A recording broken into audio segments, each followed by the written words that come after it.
Hello friends, स्वागत है आपका अपना channel toppers all in one में। हम लोग डिस्कस कर रहे थे क्लास 10th का third chapter nationalism in India.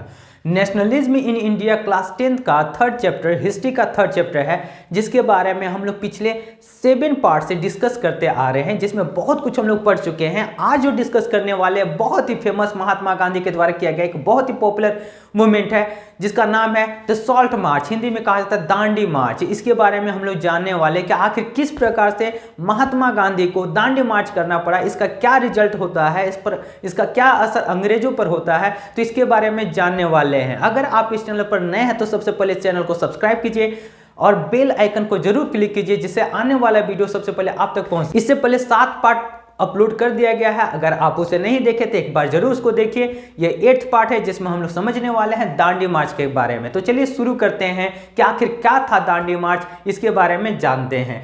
इससे पहले बहुत कुछ समझा दिया गया है। चैप्टर का पहले पूरा सीरीज 1 बाय 1 हर टॉपिक के बारे में डिस्कस कर दिया गया है, तो पीछे जो आप भाग नहीं देखे हैं तो जरूर आप उसे देख लीजिएगा।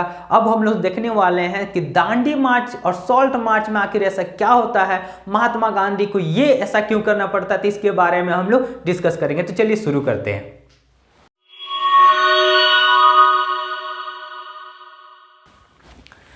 द सॉल्ट मार्च, यहीं पर क्या आता है, महात्मा गांधी के द्वारा किया गया एक बहुत ही बड़ा पॉपुलर मूवमेंट जो था सिविल डिसोबीडियंस मूवमेंट। इसी के साथ क्या होता है, शुरुआत होता है। तो कैसे होता है, आखिर क्या होता है, तो इसके बारे में जानेंगे।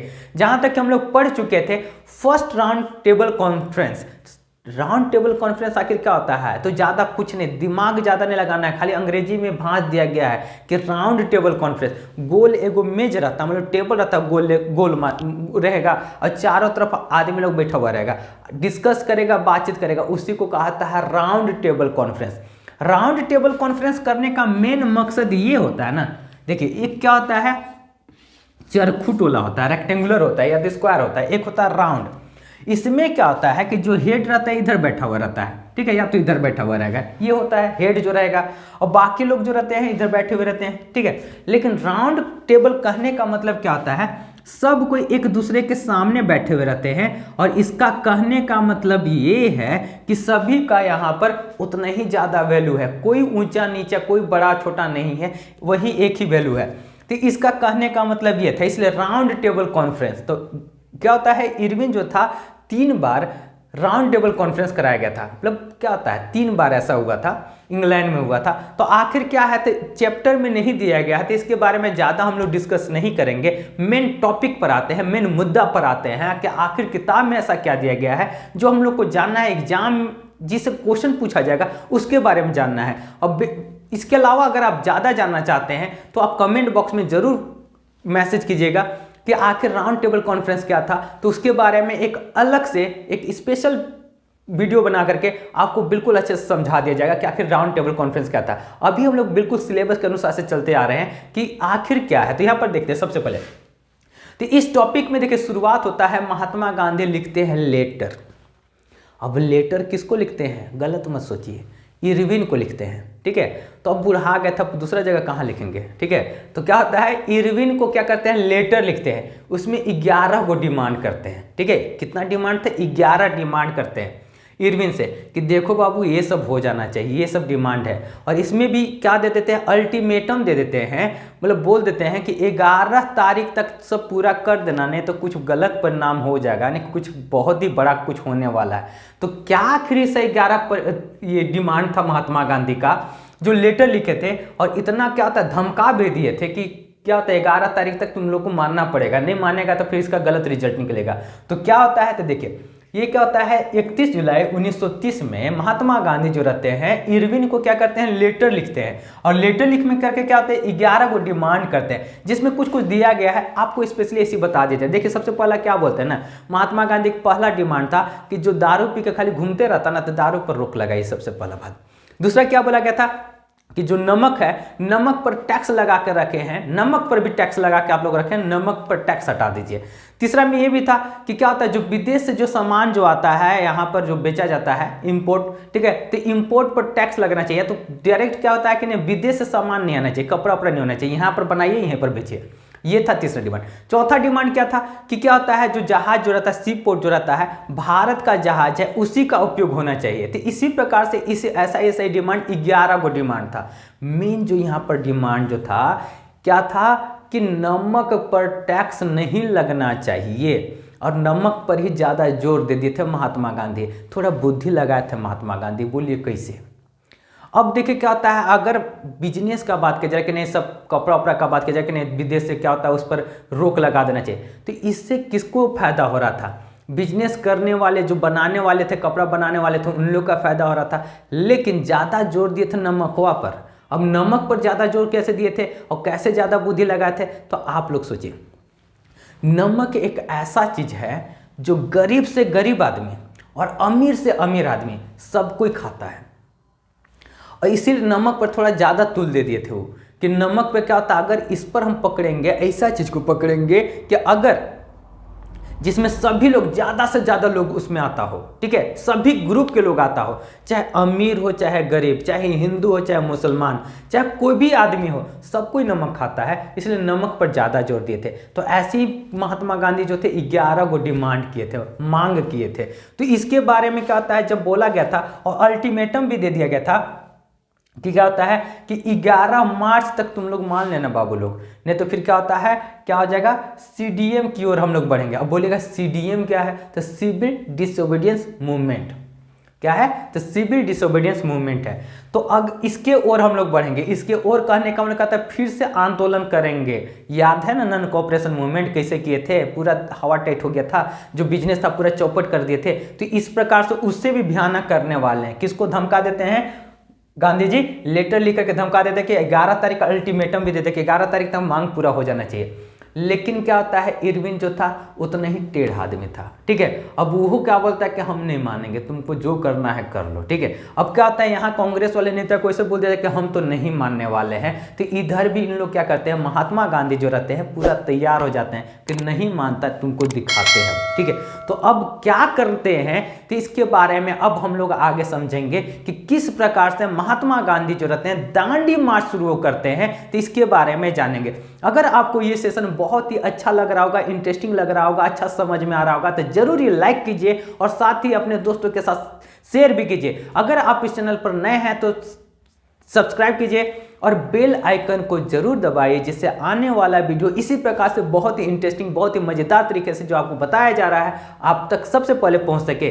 तो चलिए आगे जानने का कोशिश करते हैं कि आखिर इसके बाद क्या होता है, महात्मा गांधी इसका बदला कैसे लेते हैं, तो इसके बारे में जानते हैं। अब सॉल्ट मार्च के बारे में समझते हैं, जानने का कोशिश करते हैं कि आखिर उसमें क्या हुआ था। तो इसके बारे में देखिए शुरू करते हैं सॉल्ट मार्च के बारे में। सॉल्ट मार्च का देखिए शुरुआत जो हुआ था 12 मार्च 1930 से लेकर के 6 अप्रैल 1930 तक चला था। 12 मार्च को शुरू कर दिए थे। देखिए याद कीजिए महात्मा गांधी का बोले थे कि 11 तारीख बाबू देख लो डेट, ठीक है, 11 तारीख तक तुम्हारा हो जाना चाहिए, अगर नहीं होगा तो फिर गड़बड़ हो जाएगा। और 11 तारीख तक नहीं मानता, 12 तारीख अगला ही दिन में क्या होता, महात्मा गांधी चल देते हैं। अब दम तो था महात्मा गांधी में, आपको भी मानना पड़ेगा। क्या होता है, अब जब ये शुरू करते हैं तो महात्मा गांधी के साथ शुरुआत में मात्र 78 वॉलंटियर था। वॉलंटियर करने का मतलब क्या था, उनका समर्थक लोग थे। 78 समर्थक लोग के साथ क्या बोलते हैं, जो बुढ़ऊ जो रहते हैं, महात्मा गांधी बूढ़े हो चुके थे, फोटो में भी देख सकते हैं, चलना शुरू करते हैं। हिम्मत देखिए। अब आगे क्या होता है, वहां से चलना शुरू करते हैं। कहां पर, अपना आश्रम से, साबरमती आश्रम से चलना शुरू करते हैं, वो भी पैदल चलना शुरू करते हैं।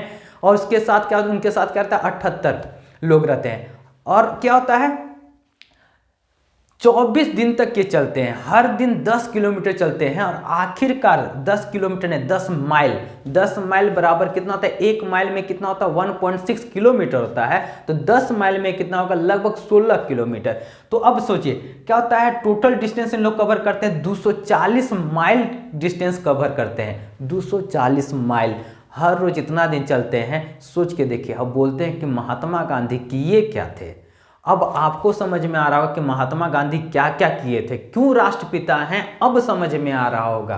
तो अब देखिए क्या होता है, अब वहां पर पहुंचते हैं, दांडी पहुंचते हैं, गुजरात में है, समुद्र के किनारे की जिला है दांडी, वहां पर पहुंचते हैं। अब क्या होता है, जब रास्ता से जा रहे थे, अब आप लोग सोच के देखिए, महात्मा गांधी गुजरेंगे, रास्ता से जाएंगे और लोग उनका साथ नहीं देंगे, ऐसा भी तो हुआ नहीं था, हो नहीं सकता ऐसा। और क्या होता है, महात्मा गांधी क्या होता है, चलते जाते हैं, उनके साथ में शुरुआत में तो 78 लोग थे, 78 लोग थे, लेकिन जैसे जैसे वो आगे बढ़ते जाते हैं संख्या बढ़ते जाता है, 78 से 100 होता है, 100 से 200 होता है, 200 से 1000 होता है, और वहां पहुंचते पहुंचते तक लगभग 50,000 लोग, कितने, 50,000 लोग महात्मा गांधी का साथ देने के लिए लोग जमा हो जाते हैं। ये था महात्मा गांधी का पावर, ठीक है। तो ऐसा हुआ था। और साथ में देखिए क्या होता है, सिर्फ ऐसा नहीं कि मेन लोग गए थे, बहुत सारे महिलाएं भी गए थे, वीमेन लोग भी बहुत सारे गए थे वहां पर। सरोजनी नायडू भी महात्मा गांधी का साथ दिए थे, वो भी दांडी मार्च पर गए थे। तो ये था। अब 6 अप्रैल को क्या करते हैं, नमक बनाते हैं, बढ़िया से क्या कहते हैं, समुद्र का पानी जमा करके खौला में भाप इवापोरेट करके नमक बनाते हैं, और ये बोलते हैं कि तुमको जो करना है कर लो, अब तुम्हारा नियम कानून मानने वाले नहीं है। वायलेट लॉ मतलब क्या होता है, नियम को नहीं मानेंगे, नियम को तोड़ना, ठीक है। तो ये नहीं मानेंगे। और इसी प्रकार से क्या होता है, यहीं से शुरुआत होता है सिविल डिसोबीडियंस मूवमेंट। अब आपके दिमाग में आ रहा होगा कि सिविल डिसोबीडियंस मूवमेंट जो है ये थोड़ा सा समझ में नहीं आ रहा, थोड़ा सा एक्सप्लेन कर दीजिए सर। जैसे नॉन कोऑपरेशन मूवमेंट में बताया था ना कि असहयोग आंदोलन, सहयोग नहीं करना था, उन लोग का साथ नहीं देना था। सिविल डिसोबीडियंस क्या है, नहीं इंग्लिश से समझ में आ रहा, नहीं हिंदी से समझ में आ रहा है। हिंदी में क्या होता है, सविनय अवज्ञा आंदोलन। अब ई का है भाई, सविनय अवज्ञा आंदोलन। तो इसके बारे में देखिए हम समझा दे रहे हैं, एकदम ठेठ भाषा में समझा रहे हैं। ठेठ भाषा में ये कहने का मतलब ये है कि नियम तुमको जो बनाना है बना लो, ठीक है, तुमको जो टैक्स लगाना है लगा लो, लेकिन तुम्हारा बात अब सुनने वाले नहीं, हमको जो अच्छा लगेगा हम करेंगे। तो ये क्या होता है, जैसे अंग्रेज लोग क्या करते थे, नमक पर टैक्स लगाते थे कि नमक तुमको लेना है, मतलब बनाना है तो तुमको टैक्स देना पड़ेगा, ऐसे नहीं बना सकते। तो गांधी जी बोले कि देखो हम नमक बना रहे हैं, तुम लेके दिखाओ टैक्स मेरे से। तो यही था सविनय अवज्ञा आंदोलन, यानी कि क्या होता है, सिविल डिसोबीडियंस मूवमेंट। यहीं से शुरुआत होता है, सिविल डिसोबीडियंस का शुरुआत होता है। अब आगे सिविल डिसोबीडियंस मूवमेंट में क्या होता है तो इसके बारे में जानेंगे। लेकिन अब यहाँ पर देखिए क्या होता है, सॉल्ट मार्च में महात्मा गांधी जब ये मार्च शुरू किए थे तो पहले सब आदमी को बोल देते थे कि मेरे साथ चलना है बाबू, लड़ाई झगड़ा मत करना, लड़ाई झगड़ा करना होगा तो राम राम, मतलब तुम अपना रास्ता देख लो। यानी कि क्या होता है, जो भी यहाँ पर हुआ था, जितना भी काम हुआ था, जो भी चीज किया गया था, सब अहिंसा, ठीक है, मतलब नॉन वायलेंस, इसमें कोई लड़ाई झगड़ा मारपीट कुछ नहीं हुआ था। और क्या होता है, चुपचाप से जाते हैं, नमक बनाते हैं और सीधा चैलेंज देते हैं कि तुमको जो करना है कर लो, अब देखो हम ऐसा करेंगे अब, ठीक है। अल्टीमेटम तो दे दिया गया था। अब सिविल डिसोबीडियंस में आगे क्या होता है तो इसके बारे में जानेंगे। अगर आपको अच्छा समझ में आ रहा होगा, अच्छा लग रहा होगा, इस सेशन अच्छा लग रहा होगा तो जरूर लाइक कीजिए। तो आगे समझते हैं कि सिविल डिसोबीडियंस मूवमेंट में आखिर आगे क्या होता है, महात्मा गांधी इसको किस प्रकार से आगे ले जाते हैं, लोगों का साथ कैसे मिलता है, तो इसके बारे में अब जानेंगे। अब समझिए, देखिए क्या होता है सिविल डिसोबीडियंस मूवमेंट के बारे में तो समझेंगे ही, लेकिन उससे पहले देख लीजिए, जब महात्मा गांधी नमक कानून तोड़ते हैं तब देखिए महात्मा गांधी कोई काम करे और लोगों का साथ नहीं मिले, ऐसा तो हो नहीं सकता है। और एक बार जब महात्मा गांधी नमक कानून तोड़ देते हैं तो इसका असर देखिए क्या क्या होता है, इसके बारे में देखिए जानिए। अब सबसे पहले देखिए क्या होता है, हजारों जगह लोग एक बार महात्मा गांधी बोल दे कि देखो हम तुम्हारा बात नहीं माने, तुमको जो नियम कानून बनाना बना लो, हम तुम लोग का बात नहीं मानेंगे। तो ये बात लोगों का सुनना क्या था कि तुरंत स्टार्ट हो गया। जैसे क्या होता है, आप लोग स्कूल में देखते होंगे, जैसे एक बार कुछ बोल दिया कि जाओ तुम लोग को जो खेलना है खेलो, जैसे कैसे दम उधम मचा देते, एकदम दौड़ कुछ कर खेलना हम लोग का, तो जैसी छूट मिल गया था, पूरा उसी प्रकार से छूट मिल गया था।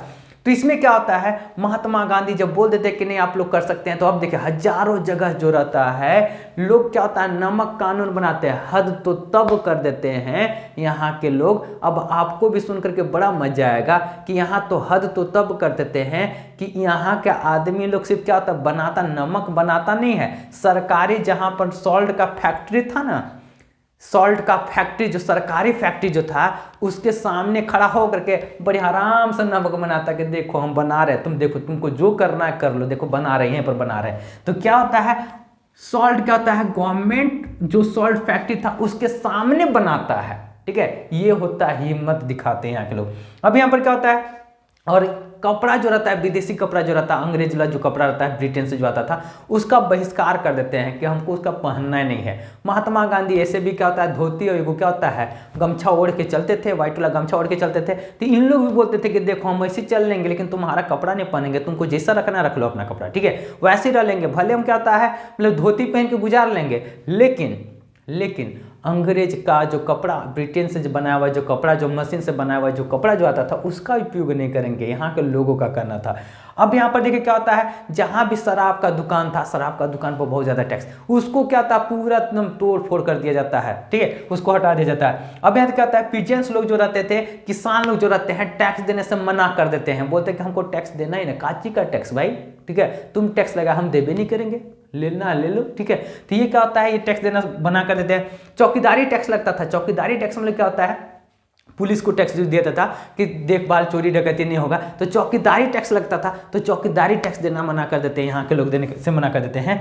फॉरेन लॉ, देखो फॉरेस्ट लॉ देखिए, अब क्या होता है, जिस प्रकार से आपको पिछला क्लास वाला याद होगा कि जंगल में यहाँ के जो गडेम हिल, अलूरी सीताराम राजू, RRR याद आ रहा है ना, तो RRR वही अलूरी सीताराम राजू, उसमें कहानी क्या बताया गया था कि जंगल को घेर लिया गया था, बोला गया था कि तुमको यहाँ से लकड़ी नहीं लेने देंगे, यहाँ पर जानवर को नहीं चराने देंगे। अब यहाँ के आदमी लोग बोलता है कि देखो गांधी जी बोल दिए हैं, देखो तुम्हारे सामने ही जा रहे हैं, लकड़ी काट के ला रहे हैं, जानवरों को चराने के लिए जा रहे हैं, गाय बल देखो लेके साथे जा रहे हैं, तुमको जो करना है कर लो।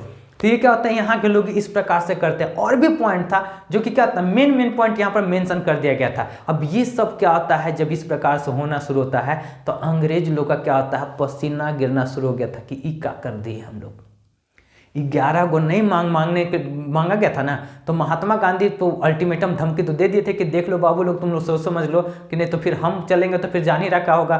तो वही चीज़ होता है, उन लोग नहीं मानता है, सोचता है कि नहीं क्या होता है, पिछले बार जैसे किए थे इस बार भी सलटा देंगे, लेकिन इस बार सलटने वाला तो था नहीं, इस बार तो पूरा उल्टा हो गया था। अब ऐसा चीज़ हो जाता है, और सिर्फ यहीं पर नहीं ऐसा होता है, इसके आगे देखेंगे। अभी यहाँ पर अभी और इंटरेस्टिंग बात आना बाकी है, जैसे अब्दुल गफ्फार खां के बारे में जानेंगे, तो इसके बारे में जानेंगे कि आखिर आगे क्या होता है, सिविल डिसोबीडियंस मूवमेंट में आखिर क्या होता है, तो सभी चीज के बारे में जानेंगे। इसका अगले पार्ट में, अगले वीडियो में जानेंगे कि आखिर क्या होता है, किस प्रकार से सिविल डिसोबीडियंस मूवमेंट कितना आगे बढ़ता है, लोग किस प्रकार से साथ देते हैं, कौन सा लोग साथ नहीं देते हैं, क्या ये सफल हुआ था कि नहीं हुआ था, सिविल डिसोबीडियंस मूवमेंट सफल हुआ था कि नहीं हुआ था, या नॉन कोऑपरेशन मूवमेंट के जैसा फिर से अचानक से गांधी जी का मूड खराब हो गया, मूड बमक गया कि नहीं लड़ लिया, 3 लोग को हम बंद कर देते, क्या फिर से वैसा हो गया था क्या, सभी कुछ जानेंगे, इसका अगला पार्ट में जानेंगे। बस आप इस चैनल पर बने रहिए, साथ जुड़े रहिए। क्लास 9th 10th का अगर आप अच्छे से तैयारी करना चाहते हैं, इसी प्रकार से इंटरेस्टिंग बहुत ही अच्छे तरीके से आप पढ़ना चाहते हैं, तो इस चैनल के साथ जरूर जुड़िए। अगर आप इस चैनल पर नए हैं तो सबसे पहले सब्सक्राइब कीजिए, लाइक कीजिए